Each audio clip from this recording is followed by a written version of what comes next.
Kwa sababu tuko katika mwezi wa 5 na leo tutakuwa na ibada ya kuvunja vioo vyote ambavyo wachawi wanatumia kukuangalia. Leo hii, na kupitia hii ibada, vioo vya wachawi na madhabahu zao, zote zinavunjika katika jina la Yesu. Amina. Ikiwa kuna mambo wameyainua kwenye maisha yako, ndio, na walisema wewe kufanikiwa ni ngumu, jiandae, mbele yao unafanikiwa. Amina. Haijalishi walichokifanya kwako. Ndio, kuna mambo nayaona yanatokea. Amina. Sema amen. Amen. Hebu sema kila madhabahu walioinua inavunjika leo. Tuanzie kitabu kile cha Wafalme wa kwanza sura 13. Na tazama, ndio, akatoka mtu wa Mungu katika Yuda. Kwa neno la Bwana. Akafika Betheli. Naye Yeroboamu alikuwa amesimama penye madhabahu, katika madhabahu afukize uvumba. Basi mtu huyo akapiga kelele juu ya madhabahu. Mtu yule wa Mungu akapiga kelele juu ya madhabahu. Kwa neno la Bwana. Kwa neno la nani? La Bwana. Kwa neno la nani? Kwa neno la nani? La Bwana. Kwa neno la nani? La Bwana. Akasema, madhabahu. Bwana asema hivi. Angalia mtoto. Atazaliwa katika nyumba ya Daudi. Jina lake Yosia. Na juu yako atawachinja makuhani wa Baali. Ndio. Wa mahali pa juu. Wanaofukiza uvumba. Ndio. Juu yako. Ndio. Na mifupa ya watu itateketezwa juu yako. Endelea. Akatoa ishara siku ile. Akasema, hii ndio ishara aliyoiona Bwana. Tazama madhabahu itapasuka. Hebu sema itapasuka. Piga kelele, sema madhabahu itapasuka. Ongea kwa sauti, sema madhabahu itapasuka. Piga tena kelele, sema madhabahu itapasuka. Sasa nisikilize, niongee kwa dakika chache. Madhabahu ni nini? Ndio. Sababu unaweza kuwa unasikia madhabahu, lakini haujui madhabahu ni kitu gani. Madhabahu ni eneo ambalo maadui zako wanaliandaa kwa ajili ya kufanya ibada zao za kukumonita wewe au kukuzuia kwenda kufanikiwa. Tunapozungumzia madhabahu kiujumla, ndio, madhabahu ni eneo la kiroho ambalo vitu vya rohoni vinapitia hapo. Vita yoyote anayopitia mwanadamu, ndio, chanzo chake ni madhabahu.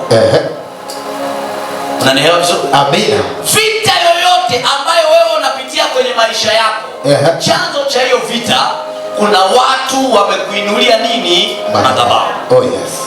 Sema amen. Amen. Ukiona kuna mahali unapambana ufanikiwe, ndio, lakini inakuwa ngumu, ni kwamba kuna madhabahu imeinuliwa. Ndio.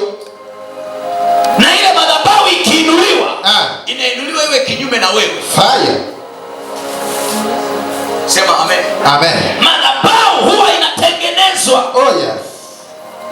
Na ndio maana watu wengi waliofeli, walioshindwa, kuna madhabahu ilijengwa ikawafanya washindwe. Twende kitabu cha Waamuzi sura ya 6. Tuone madhabahu iliyojengwa ikafanya hao watu washindwe. Leo hii lazima hiyo madhabahu ipasuke kwa jina la Yesu. Amina. Malaika wa Bwana akaenda. Akaketi chini ya mwaroni uliokuwa katika Ofra. Ulikuwa mali yake Yoashi Mwabiezeri. Na mwanae Gideoni alikuwa akipepeta ngano ndani ya shinikizo ili kuificha machoni kwa Midiani. Endelea. Malaika wa Bwana akamtokea akamwambia, Bwana yuko pamoja nawe. Gideoni, wewe ni shujaa, Bwana yuko pamoja nawe. Ewe shujaa. Gideoni akamwambia, Bwana wangu, ikiwa Bwana yu pamoja nasi, mbona mambo haya mabaya yananipata? Kama Mungu yuko pamoja na mimi, mbona napatwa na mabaya haya? Mbona napatwa na matatizo? Mbona familia yangu haiendelei? Gideoni ametokewa na malaika. Malaika anamwambia wewe ni shujaa, unaweza kushinda.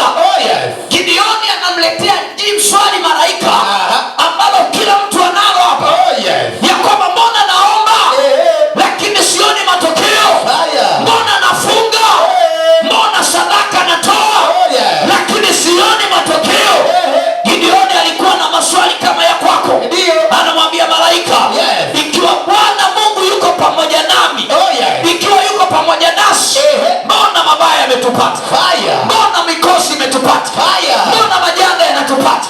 Mbona shida inatupata? Na ndio maana nimewambia hivi, ukiona Mungu amesema, maana yake amekuja kukuokoa. Ni hatari sana kama Mungu aseme kwenye maisha yako. Narudia tena, ni hatari sana ikiwa unaenda ibadani, unamaliza mwezi, Mungu hajazungumza chochote. Ni hatari sana ikiwa unaenda ibadani, unamaliza miaka, Mungu hajasema chochote. Unapoona Mungu amenyamaza, inatabiri mauti. Unapoenda katika nyumba ya Bwana, inamaliza mwaka, Mungu amenyamaza, inatabiri mauti, inatabiri kufa, inatabiri kumalizwa. Kwa sababu wakati Mungu anakupenda, lazima kila wakati awe na neno la kusema na wewe. Amina. Walipoenda vitani, kabla Mungu hajasema, walipigwa vita. Lakini walipoenda, wakati Mungu amesema, walishinda vita. Amina. Ushindi wa Mungu upo wakati mtu anasikia kile Mungu anasema. Amina. Gideoni anamwambia malaika, unaniambia mimi ni shujaa, kama Mungu yuko pamoja na sisi? Maana yake Gideoni anamwambia malaika, kama Mungu angekuwa na sisi, tusingepatwa na mabaya.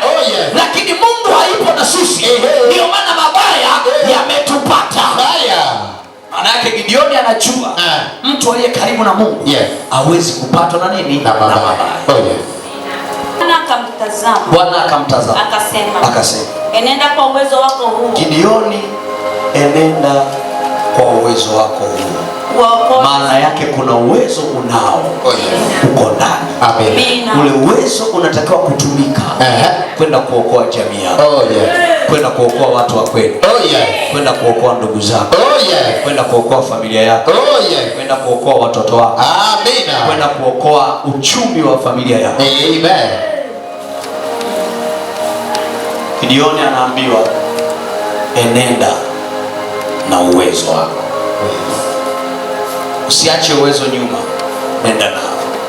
Ikawa usiku ule ule, Bwana akamwambia, mtwae ng'ombe wa baba yako. Mtwae, yani mchukue ng'ombe wa baba yako, yani ng'ombe wa pili wa miaka 7, uiangushe madhabahu ya bahari. Ukafanyaje? Ukaiangushe madhabahu. Kumbe wakina Gideoni wanakuwa maskini. Kumbe wakina Gideoni hawafanikiwi. Kumbe Gideoni nguvu anayo, lakini uwezo wake hauonekani. Sababu kumbe ni nini? Madhabahu.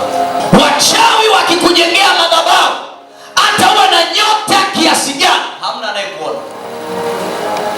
Ukijengewa madhabahu, hata uwe mfanyabiashara mzuri kiasi gani, utakuwa ukizunguka pale pale eneo lile lile,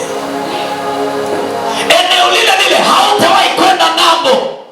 Ukijengewa madhabahu, familia yako ikijengewa madhabahu, hakuna kitakachofanyika. Hakuna mtoto yoyote ndani ya ile familia ambaye atafanya jambo litaonekana. Na ndio maana kuna madhabahu zinajengwa kuwazuia watu. Wakina Gideon, malaika anamwambia wewe ni shujaa, lakini unaweza ukaniambia ni shujaa gani ambaye anajificha? Maana yake hakuna shujaa anayejificha. Shujaa ni mtu ambaye ni mtu wa kwanza kuingiza miguu vitani, lakini pia ni mtu wa mwisho kutoa miguu vitani. Huyu ni shujaa. Shujaa ni mtu asiyeogopa vita, lakini sio shujaa, lakini mbingu zinamwangalia Gideoni, zinamuona shujaa. Mbingu zinamwangalia Gideoni, zinamuona ni tajiri, lakini yeye pamoja na kile mbingu kinaona amefichwa. Nini kimemficha? Kumbe kuna madhabahu imejengwa, iko ndani ya familia, inafanya uwezo aliokuwa nao Gideoni usionekane, usifanye kazi. Kuna watu, wewe una kipawa sana, una nyota nzuri sana, watoto wako wana nyota nzuri sana, lakini kuna madhabahu imeinuliwa inafifisha vile vitu vilivyopo kwenye familia yako. Wewe sio mtu wa kawaida, lakini kuna watu wamechukua majina ya familia yenu yote, wamepeleka kwa wataalamu, wakasema hii familia haitakiwi kuwa 1, 2, 3, wakafunga. Pia unashangaa, Gideoni ni mtu tajiri, Gideoni ni mtu mkuu, lakini hana uwezo. Malaika anamuona ana uwezo wa kupambana, ana uwezo wa kutoka, ana uwezo wa kuonekana, ana uwezo wa kufanikiwa, lakini amejificha. Malaika anamtokea, anamwambia vipi? Anamwambia wewe, hayo mambo unayosema sio mimi, kwa sababu katika familia yangu mimi ndio maskini kuliko wengine. Naelewa anachosema Gideoni. Anasema katika familia yangu mimi ndio maskini kuliko wengine. Kwa hiyo anachosema malaika ni kitu ambacho hakitawezekana. Malaika akamwambia, sikiliza, kinachokusumbua kiko nyumbani, nenda kaivunje ile madhabahu. Madhabahu haiombewi, inavunjwa. Malaika akamwambia Gideoni, nenda kaombe. Alimwambia nenda kafanyaje? Kavunje. Madhabahu haiombi naomba madhabahu ivunjike. Hapana, ni kuvunja. Na ndio maana leo hii tutafanya ibada hii ya kuvunja kila madhabahu walioinua katika familia yenu, kwa sababu nyinyi si watu wa kawaida. Lakini kuna madhabahu imeinuliwa, imeweka majina kwenye familia yenu. Natangaza nikiwa kama nabii ya kwamba kila madhabahu waliokuinulieni, kila madhabahu walioijenga, leo hiyo madhabahu inavunjika. Leo hiyo madhabahu inavunjika.